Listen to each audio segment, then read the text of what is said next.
¿Qué niveles de dificultad enfrenta un partido como el suyo frente a dos maquinarias electorales como son el PRD y el PLD, que manejan mayor cantidad de recursos, que pueden llegar por esos recursos a mayor cantidad de gente? No, la parte económica, pero lógicamente tenemos una voluntad de servicio. Nosotros decimos lo que a esos partidos les cuesta 10, a nosotros nos cuesta 1. Entonces tú tienes que buscar en la política métodos políticos, innovar, o sea, buscar cosas que sean con menos costo, pero que tú le puedas llegar a la gente. Lógicamente, esa parte de reparto, la gente también sabe, como yo digo, hasta quién le exige y a quién le pide. Al que ha cogido o al que... Pero la gente está ya muy consciente. La gente de los barrios te dice, no, esa gente, pero ni eso dan. O se lo están llevando todo. O sea, es una percepción en la política de que lo han saqueado, porque al pueblo hay que hacerle ver, y es una parte que nosotros también hacemos mucho énfasis. Cuando tú te reúnes con un grupo de jóvenes y tú le haces sentir y le haces ver o les recuerdas que cuando compran una tarjeta de llamada de 300 pesos, esa tarjeta tiene 100 pesos de impuestos. Cuando tú te paras con una motoconchista y les recuerdas que cuando ellos compran 3 galones de gasolina, hay 225 pesos de impuestos. Entonces, que es el llamado impuesto indirecto y disfrazado. Entonces, no se le hace ver a la población, como quieren estos dos partidos, de que la gente todo se lo dan, y que como todo se lo dan y no pagan impuestos, tienen que agradecer lo que le den. Entonces nosotros le decimos a la gente, si el día de las elecciones te dan 1,000 pesos, 2,000 pesos, cógelo. Y uno mismo me decía, sí, porque eso es una partecita de lo que yo pago. Digo, qué bueno que ya tú estás haciendo conciencia. Ahora, hay un aspecto importante en esto de las elecciones y los partidos que se ha estado viendo en estos días, que es la parte legal, lo que tiene que ver con la continuidad del proceso legal. Se acaba de aprobar una constitución, se acaban de aprobar leyes, se tienen instituciones nuevas, pero muchas veces no se ve cumplir con la ley. Por ejemplo, ahora mismo en esta campaña, estamos viendo cómo se ofrecen obras, pero no se ven los concursos para esas obras. Pero tampoco vemos que ningún partido se preocupa porque se exija el cumplimiento de la ley. Entonces, ¿qué está pasando? O sea, la gente eso como que lo ve y hace sentir que los partidos no están haciendo como un trabajo en eso. No se le quiere hacer ver normal. Lo que pasa es que entre esos dos partidos no lo pueden criticar porque hacen lo mismo. Ahora, nosotros sí hemos hecho énfasis. Yo he ido hasta programas de televisión y he llevado, y Antonio, y tú de eso conoces y te recuerdas. Y pongo un ejemplo, cuando yo fui ministro de Obras Públicas, porque a mí en la política me gusta hablar con el ejemplo, salían publicaciones de 6 páginas de los periódicos, con más de 700 obras, donde se decía los pagos mensuales, mes por mes, contratista por contratista, a quien se le pagaba, con cada obra especificada. Escuela tal, en tal sitio, ubicación número tal, contratista tal, y el monto de lo que se pagaba a ese contratista. Eso ayudaba a la comunidad que le diera seguimiento. La Asociación de Padres de Amigos de la Escuela iba y le decía al contratista, tú cobraste y tienes que venir a trabajar, le tenía que pagar la ferretería, le tenía que pagar a los obreros. Pero en lo contrario, luego de eso, como te dije, se ha aprobado la ley de transparencia y hay menos transparencia. Y nosotros hemos emplazado, ¿y por qué eso no se publica? ¿Por qué eso no se publica de manera detallada mensualmente en qué se utilizan los fondos del Estado? ¿O tú lo has visto en algún periódico? No, ni siquiera en las páginas de internet. ¿Sí? Precisamente por eso era que decía. No, pero nosotros hemos insistido con eso. Y nosotros sí lo podemos exigir. Pero hay una ley de transparencia. Y hay una ley que no la aplica. Y no se lleva a los como hay una ley de envejeciente que la sometí yo en el año 97 y se aprobó y tiene 14, 15 años y no se ha puesto en vigencia. Por eso cuando se fue a modificar esa constitución, yo siempre decía o hablaba que lo que debía en el país primero era aprobarse una ley que dijera que se respetaran las otras leyes. Sí, porque ese es el gran problema del país. ¿Cuántas leyes tenemos ahí que no se toman en cuenta y no se aplican? ¿Cuántas promesas no hay al país que se le han hecho? En estos días hablaba yo con operadores de hoteles de aquí de Santo Domingo. Y tú sabes la promesa sobre el malecón que se le ha hecho a los hoteleros de la zona para la situación del alumbrado, de la limpieza, de la delincuencia. O sea, como una ciudad que debemos vendernos al turismo y que eso se sienten impotentes. Porque son funcionarios de gobierno que van de promesas en promesas. Y los partidos en ese sentido, ¿qué de pueden promesas en aportar? promesas. Nosotros podemos aportar marcando la diferencia, lo que hemos hecho con el ejemplo. Porque yo digo, en campaña hay gente y políticos que pueden ofrecer de todo, pero tú tienes que preguntarle qué tú has hecho cuando estás en el gobierno o qué tú hiciste cuando estuviste en el gobierno. En ¿Qué ese es la sentido, diferencia que nosotros podemos plantear? Aquí cuántas obras se anuncian, pero también cuántas no se han continuado. Ahí está la carretera internacional, que nosotros dejamos el asfaltado en Villa Nacaona hace 15 años, 16 años, está donde mismo la dejamos y no se ha continuado. No hay una política de continuidad de Estado aquí en el país.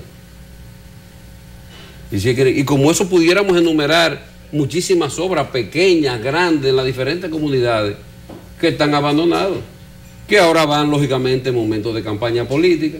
Y yo le digo a la gente, ataquen y exijan, aprovechen para que se la hagan ahora, porque si no se la hacen ahora, se la van a parar después del 20 de mayo. Y la gente está muy consciente de eso, ¿eh? La gente ya está haciendo mucha conciencia de eso. Ahora, lo que hay que traducir, insistimos a la gente, ese disgusto, esa inconformidad, esa impotencia, esa indignación que la gente tiene, hay que traducirla en voto. Porque le hemos dicho a la gente también, si tú dejas de votar, tú lo estás colaborando con ellos. ¿En qué sentido? Que si un partido tiene 1,5 millones de votos fijos, de votos duros, quisiera que en el país votara menos de 3 millones para poder seguir en la primera vuelta. Entonces, si vota 4 millones, ya hay una segunda vuelta. Entonces la gente, la población, yo le digo aquí, tenemos que forzar la segunda vuelta. Porque hay que forzar el compromiso con la nación. No el compromiso de primera vuelta de carguito, de componenda, de acuerdito, de cosas por abajo de la mesa, no. Un acuerdo en segunda vuelta transparente ante el país, como lo hizo Perú. ¿Cómo sería esa propuesta suya? O sea, de que ocurriese la necesidad de una segunda vuelta.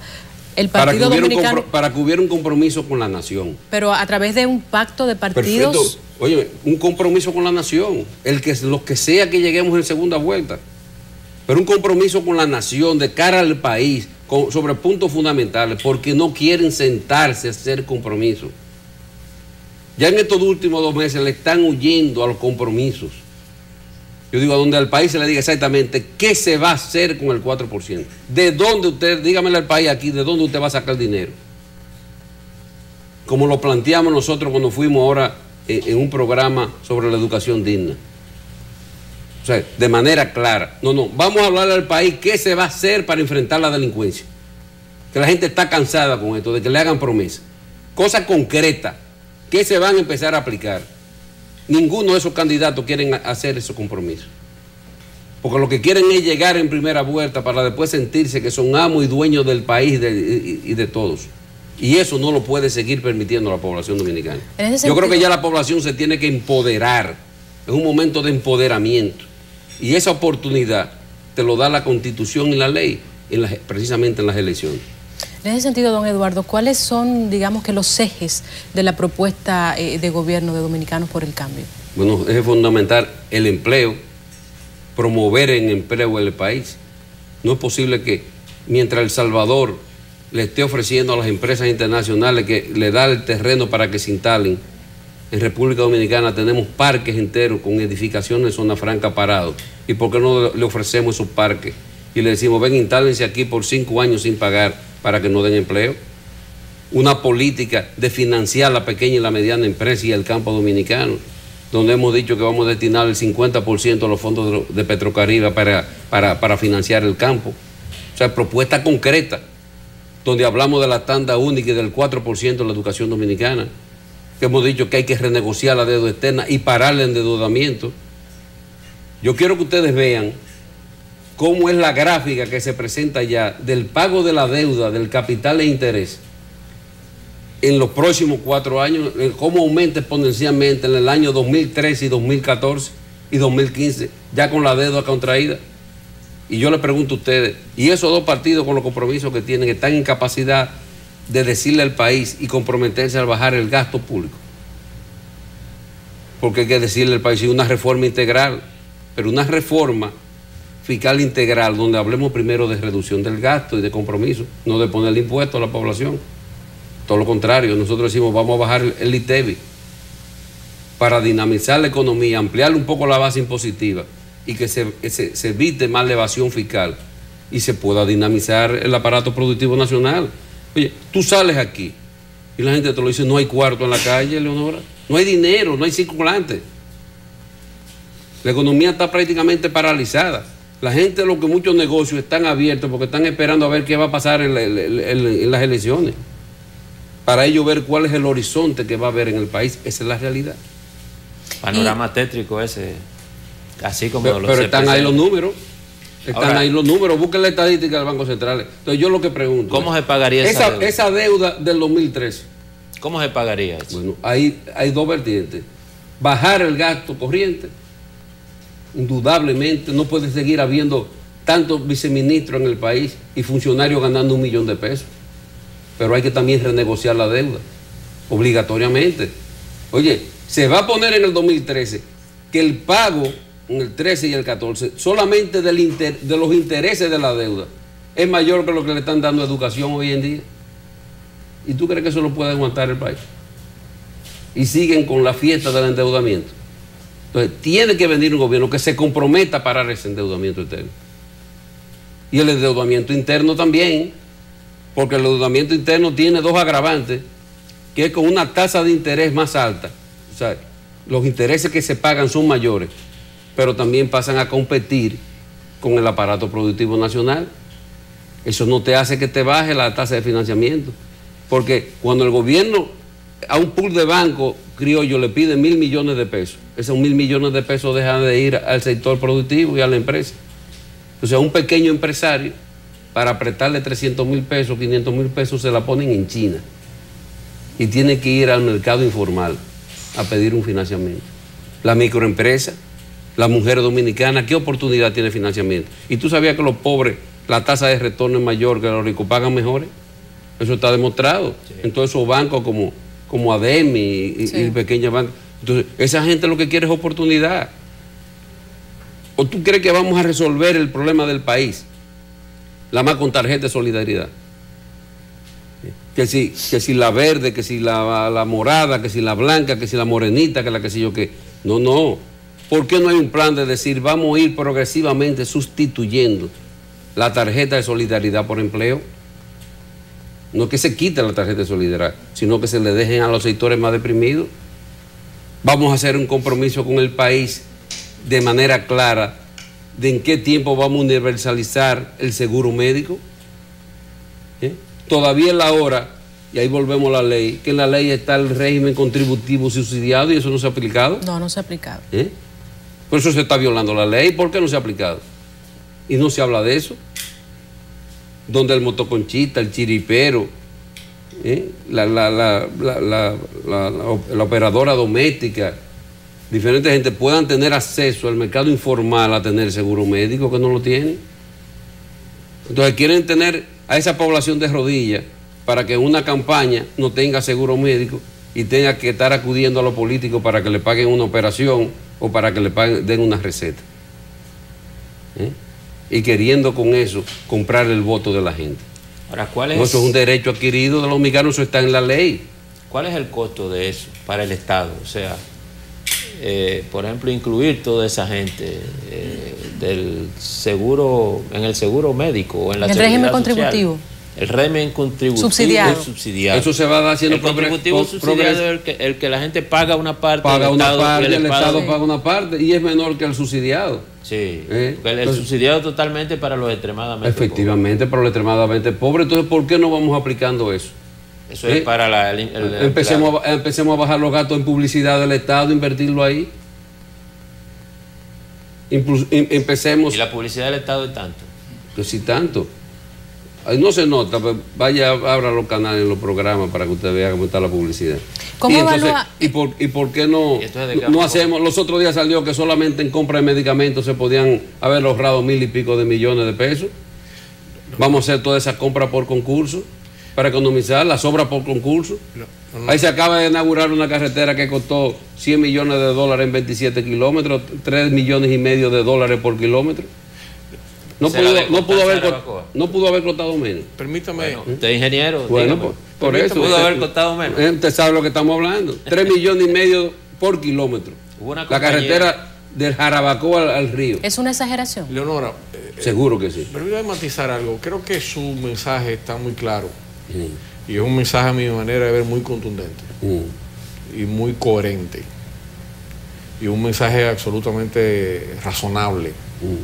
Hay que controlar el gasto público, ha dicho usted, hay que controlar la nómina, el pago del Estado, hay que preguntarse quién puede hacer eso, hay que controlar el endeudamiento, hay que fomentar el empleo, hay que cumplir las leyes. Yo quiero insistir en este último punto, son los puntos que le he oído mencionar con mayor intensidad.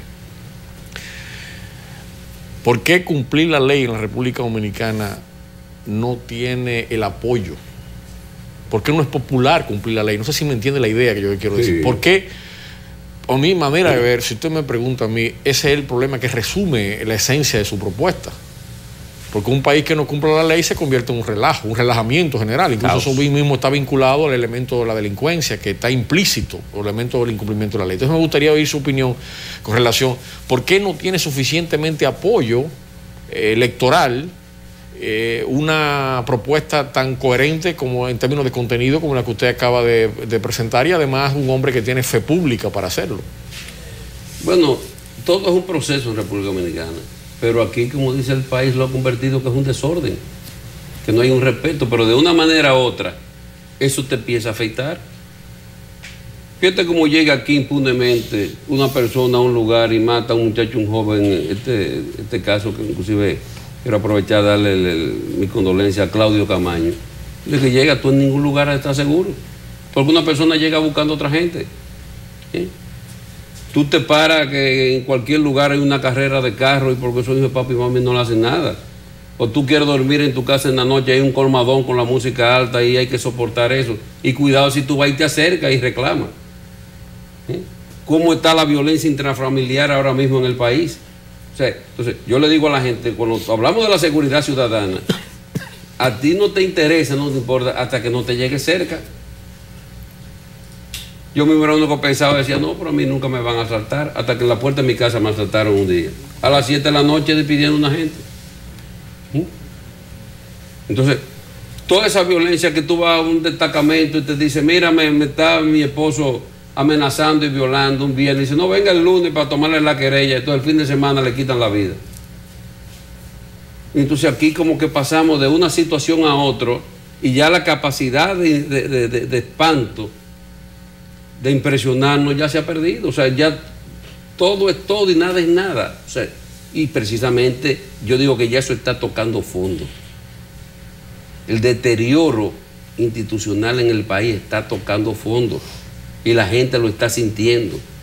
Y cuando las cosas tocan fondo, tiene que venir un sacudión. Y eso es lo que el pueblo está demandando y está esperando en estos momentos. Finalmente, don Eduardo, tarde o temprano va a haber que cumplir la ley. Si hay una cosa que la gente admira de la sociedad americana, tú dices, sí, una sociedad que hay corrupción, hay ladrones, hay asesinos, pero todo el mundo sepa que no importa el nivel social o político, el que mete la pata es para la cárcel. Como decimos nosotros, el lugar apropiado para el corrupto es la cárcel, no hay otro lugar. Usted ha visto en los últimos años aquí un político preso por corrupción. Es un empañamiento de un gobierno a otro. Esa es la realidad. Yo te tapo a ti para que tú me tapes a mí. Pero eso hay que pararlo. Ese cordón umbilical hay que romperlo. Tarde o temprano. Y esa es la propuesta de Dominicanos por el Cambio. Porque nosotros creemos en este país. Y nosotros vamos a echar, como dicen, el pleito aquí. Porque creemos en esto. Y esto tiene solución. Y yo no soy de los que me voy a quedar sentado. Nosotros estamos acompañados de un grupo de mujeres que estamos dispuestos a hacer lo que haya que hacer dentro de la democracia para lograr los cambios que quiere el país. Finalmente, don Eduardo, y un poco resumido, su valoración sobre este proceso electoral en dos aspectos: la campaña, las dificultades que tienen los partidos pequeños y las decisiones tomadas por el Tribunal Superior Electoral con relación a las impugnaciones o anulaciones de alianzas. Mira, lo de la situación de la campaña, volvemos a lo mismo. Aquí no se quiso aprobar la ley de partido, no se quiso modificar la ley electoral, porque es algo que esos dos mismos partidos en el Congreso no se quisieron poner de acuerdo porque a los dos no les conviene. Y es algo desproporcional a los partidos hasta en la asignación de los fondos. Te has visto como 2 o 3 partidos se reparten el 80% de los fondos. O sea, aquí le dan más al que tiene más para hacer una campaña política. Aquí no hay una campaña donde se pueda a los medios decir que tienen que tener igualdad como otros países en el número de cuñas que pueden pasar todos los partidos de manera por igual. Aquí hay todavía instituciones de la sociedad civil, que eso es lamentable. Y yo tuve esta semana, el lunes, en el Arzobispado de Santiago, convocado por el arzobispo y un grupo de instituciones, y lo felicitaba por esa apertura. Decía, ojalá, le decía al arzobispo de Santiago, y a las instituciones como Cámara de Comercio, así que estaban ahí, Centro Histórico, Plan Estratégico, le decía, ojalá que esa apertura que ustedes están haciendo con todos los candidatos, los copien otras instituciones en Santo Domingo, que quieren hacer hasta un debate público con solamente 2 candidatos, como que si fueran los dueños del país. Porque para unas elecciones, a nivel electoral, todos los candidatos tienen el mismo derecho. Entonces, eso lo ve usted hasta en las mismas instituciones, que son los que abogan por la transparencia y porque se respeten las leyes. Esas mismas instituciones que abogan por eso, en el fondo, lo que hacen es diferente. En la práctica es diferente. Entonces, quieren que la situación cambie, quieren que se respeten las leyes, pero ellos también no creen en la pluralidad. Esa es la realidad. Lo que pasa es que aquí tiene que venir quien le ponga el dedo a la llaga. Nosotros somos un partido que no es con paño tibio para oír lo que fulano quiere y que no se puede chocar con aquel ni con este. No. El que lo haga mal en el sector público o en el sector privado, nosotros tenemos que tomar eso en atención. Y como hemos dicho siempre, la corrupción administrativa. No puede haber más corrupción en el país y más corruptos. Pero también para haber corrupción tiene que haber corruptores, tiene que haber gente que están en componenda con ellos y que quieren ese sistema y que le conviene ese sistema. Entonces eso hay que cambiarlo el país, porque lo necesita la gran mayoría nacional. Tribunal Superior Electoral, sus decisiones.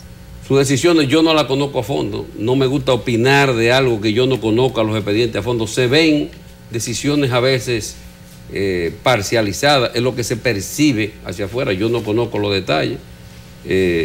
Vi un voto disidente del presidente del Tribunal del Interior, que es una gente que me merece mucho respeto, eso llama preocupación, ¿entiendes? Es lo que te puedo decir en ese aspecto. Bien, don Eduardo, gracias por estar en el Boulevard. Usted sigue su ruta electoral, tiene un viaje, sale de aquí para Asua, de ¿no? aquí vamos para Asua. Bien. Y me saluda el amigo Pablo, que ojalá que no sea ningún problema así familiar de importancia que tenga. Ok, pues gracias por estar con nosotros. Las puertas del Boulevard siempre están abiertas.